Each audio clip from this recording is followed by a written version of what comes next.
اس کے بعد ایک تیسرا سوال اللہ تبارک و تعالی نے یہاں ذکر فرمایا ہے کہ بہت سے لوگ آپ سے یتیموں کے بارے میں پوچھتے ہیں، وَيَسْأَلُونَكَ عَنِ الْيَتَامَى، تو آپ کہہ دیجئے کہ اصلاح لہم خیر،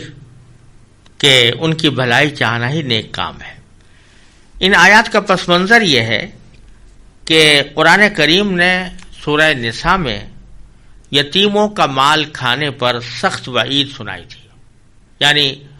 جن لوگوں کے پرورش میں کوئی یتیم بچے ہوں اور ان کا کچھ مال بھی ہو جو ان کو اپنے باپ وغیرہ سے میراث میں ملا ہو، تو اس مال کو بہت احتیاط کے ساتھ خرچ کرنا چاہیے، اور جو لوگ یتیموں کا مال ناحق طریقے سے کھاتے ہیں ان کے بارے میں سخت وعید سورہ نساء کے آغاز میں اللہ تبارک و تعالی نے بیان فرمائی تھی۔ تو جب وہ وعید نازل ہوئی اور یہ الفاظ اس میں موجود تھے کہ جو لوگ یتیموں کا مال ظلماً کھاتے ہیں وہ اپنے پیٹ میں آگ بھر رہے ہیں، تو صحابہ کرام رضی اللہ تعالی عنہم اجمعین وہ اس وعید کے نتیجے میں بہت تشویش میں مبتلا ہو گئے تھے۔ تو بعض صحابہ جن کے سرپرستی میں کچھ یتیم تھے وہ اتنی احتیاط کرنے لگے کہ ان کا کھانا الگ پکواتے، انہیں الگ ہی کھلاتے، یہاں تک کہ اگر ان کا کچھ کھانا بچ جاتا تو وہ سڑ جایا کرتا تھا۔ اس ساری مشقت میں تکلیف بھی تھی اور نقصان بھی۔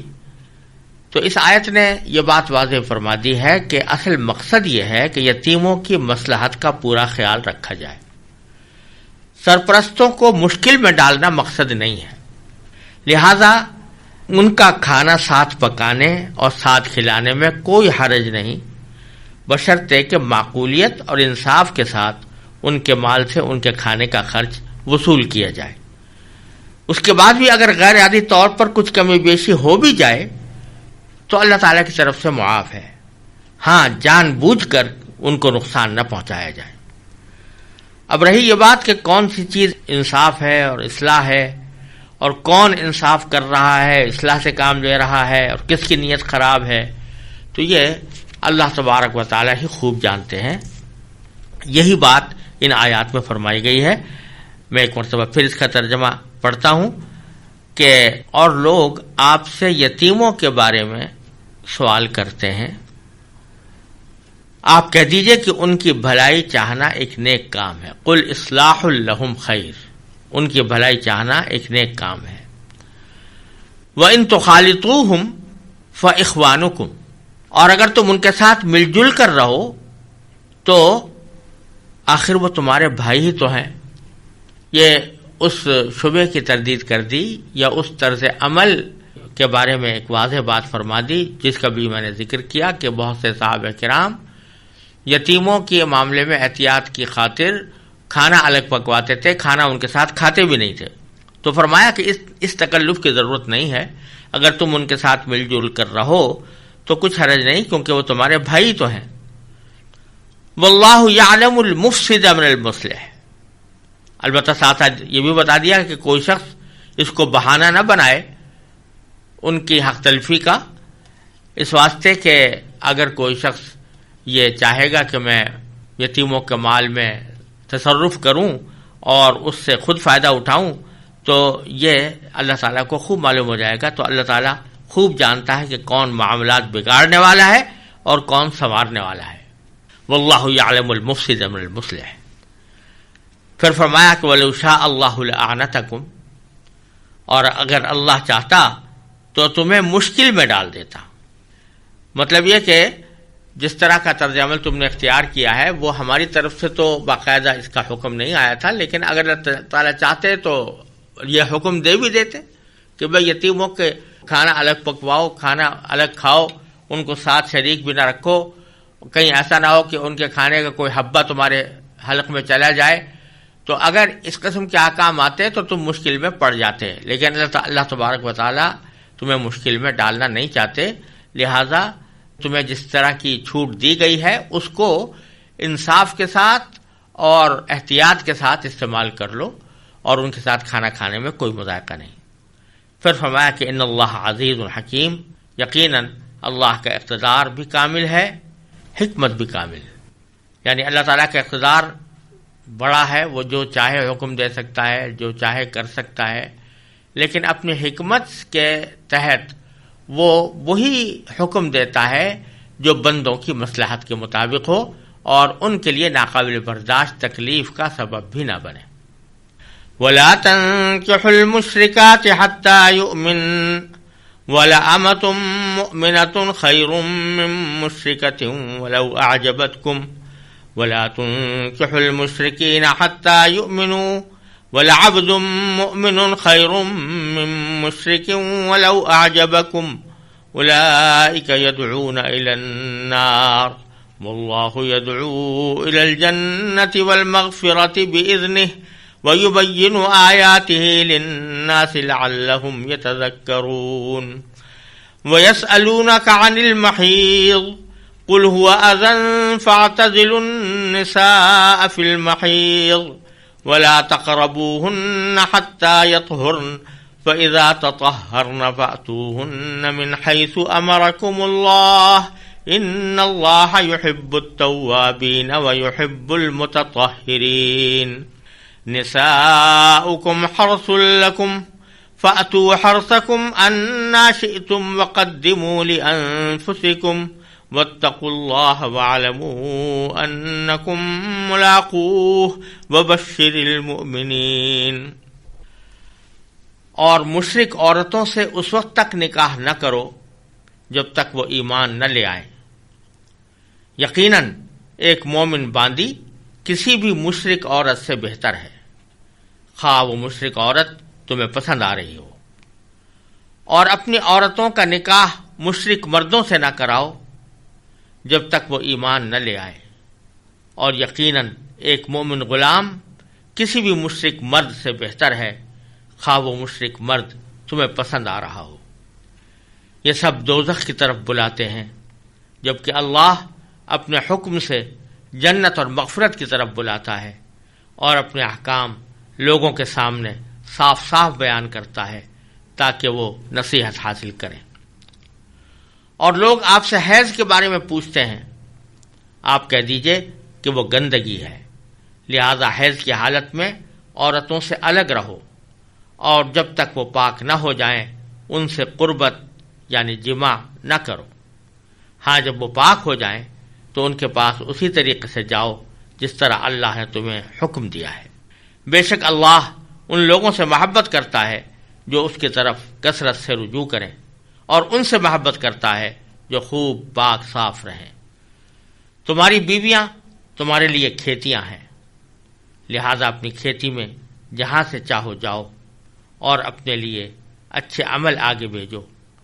اور اللہ سے ڈرتے رہو اور یقین رکھو کہ تم اس سے جا کر ملنے والے ہو، اور مومنوں کو خوشخبری سنا دو۔ ان آیات میں اللہ تبارک و تعالی نے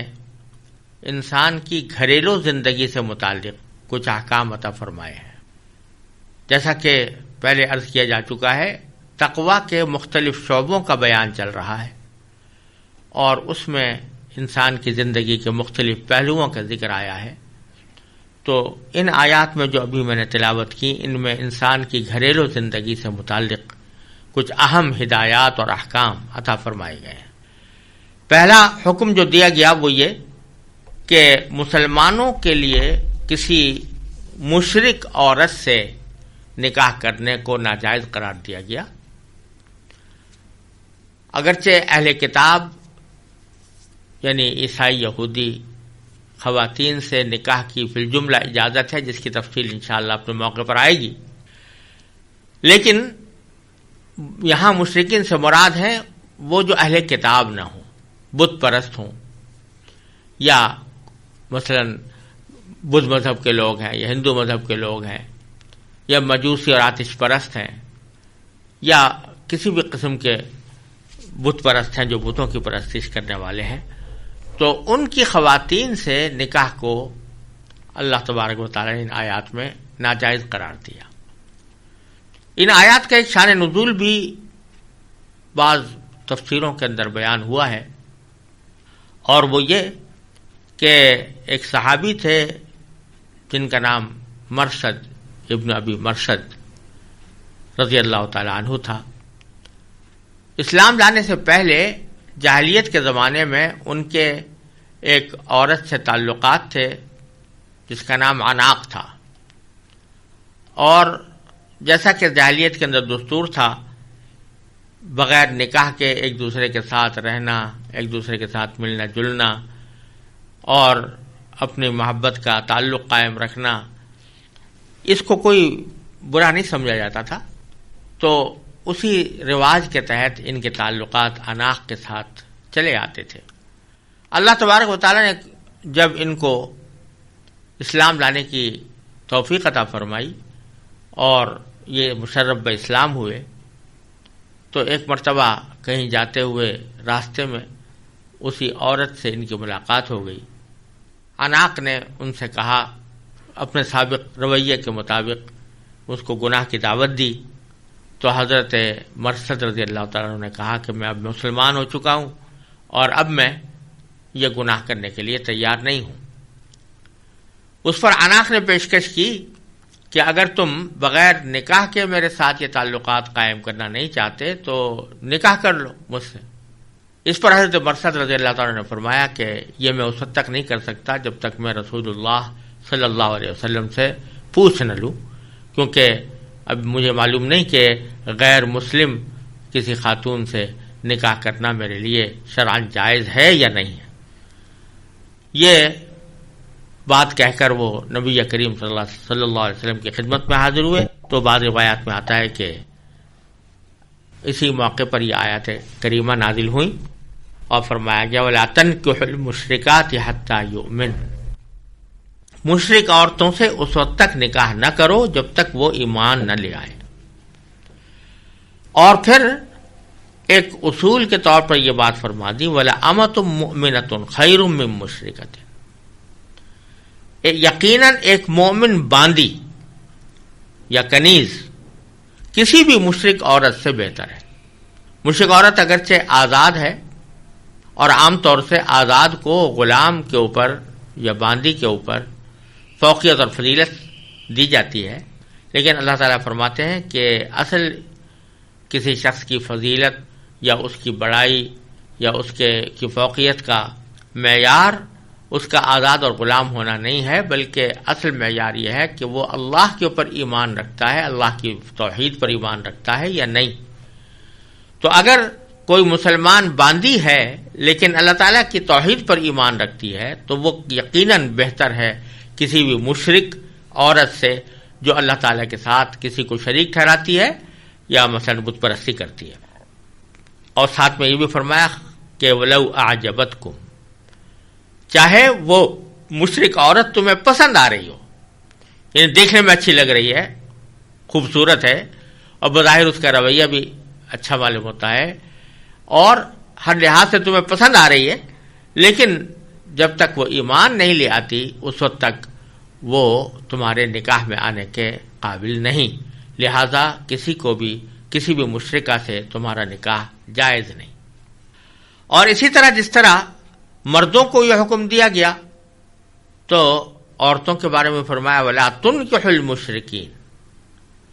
اور اپنی عورتوں کا نکاح مشرک مردوں سے نہ کراؤ حتیٰ یؤمنوا، جب تک کہ وہ ایمان نہ لے آئے۔ یہاں یہ بات فرما دی گئی کہ مشرکین کے ساتھ کسی مسلمان خاتون کا نکاح جائز نہیں، اور وہ چاہے بت پرست ہوں یا اہل کتاب ہوں۔ مومن عورت کا نکاح کسی غیر مسلم مرد سے جائز نہیں ہے، چاہے وہ اہل کتاب میں سے ہو یا غیر اہل کتاب میں سے ہو۔ ایک تو یہ نقطہ یہاں سمجھنے کی ضرورت ہے۔ دوسرا اس میں غور طلب پہلو یہ ہے کہ پہلے مردوں سے جب خطاب تھا تو براہ راست مردوں سے یہ کہا گیا تھا کہ تم مشرک عورتوں سے نکاح نہ کرو۔ اسی طریقے سے یہاں پر جب عورتوں سے خطاب ہو تو بظاہر تقاضا یہ تھا کہ یہ کہا جاتا عورتوں سے کہ اے عورتوں تم مشرک مردوں سے نکاح نہ کرو، لیکن اللہ تبارک و تعالی نے یہ پیرایہ یہاں پر بدل دیا۔ خطاب عورتوں سے کرنے کے بجائے عورتوں کے سرپرستوں سے، اولیاء سے کیا کہ ولا تنکحوا المشرکین، کہ تم اپنی عورتوں کا نکاح مشرک مردوں سے نہ کراؤ۔ اس میں اشارہ اس بات کی طرف دے دیا گیا ہے کہ خواتین کی حرمت اور ان کی حیا کا تقاضا یہ ہے کہ وہ اپنا نکاح خود کرانے کے بجائے اپنے اولیاء کے ذریعے کرائیں۔ یہ کوئی غیر معمولی حالات تو ہر جگہ مستثنا ہوتی ہیں، لیکن عام حالات میں عورت کو خود اپنا نکاح کرنے کا اقدام بغیر ولی کے نہیں کرنا چاہیے۔ تو لا تنکحوا المشرکین میں اس بات کی طرف اشارہ موجود ہے کہ اے اولیاء، تم اپنی عورتوں کا نکاح مشرکین سے نہ کراؤ حتیٰ یؤمنوا، جب تک کہ وہ ایمان نہ لے آئے۔ اور یہاں پھر وہ بات دہرائی گئی ہے کہ وَلَعَبْدٌ مُؤْمِنٌ خَيْرٌ مِّن مُشْرِكٍ، کہ ایک مومن غلام یقیناً کسی بھی مشرک مرد سے بہتر ہے، وَلَوْ أَعْجَبَكُمْ، خواہ وہ مشرک مرد تمہیں پسند آ رہا ہو۔ اور پھر اس بات کی دلیل یہ بیان فرمائی کہ اولئک یدعون الی النار، یہ سب دوزخ کی طرف بلاتے ہیں۔ جو بت پرست ہے، مشرک ہے اور دوسروں کو بھی شرک کی دعوت دیتا ہے تو وہ در حقیقت دوزخ کی طرف بلاتا ہے۔ اور واللہ یدعو الی الجنہ، اور جبکہ اللہ تبارک و تعالی جنت کی طرف دعوت دیتا ہے، والمغفرۃ، اور مغفرت کی طرف دعوت دیتا ہے، بِإِذْنِهِ، اپنے حکم سے وہ دعوت دیتا ہے کہ تم ایسے کام کرو جس سے تمہیں جنت حاصل ہو، جس سے تمہارے گناہوں کی بخشش ہو۔ اور پھر فرمایا کہ وَيُبَيِّنُ آیَاتِهِ لِلنَّاسِ، اور اللہ تعالیٰ اپنے احکام لوگوں کے سامنے صاف صاف بیان کرتا ہے، لَعَلَّهُمْ يَتَذَكَّرُونَ، تاکہ وہ نصیحت حاصل کریں۔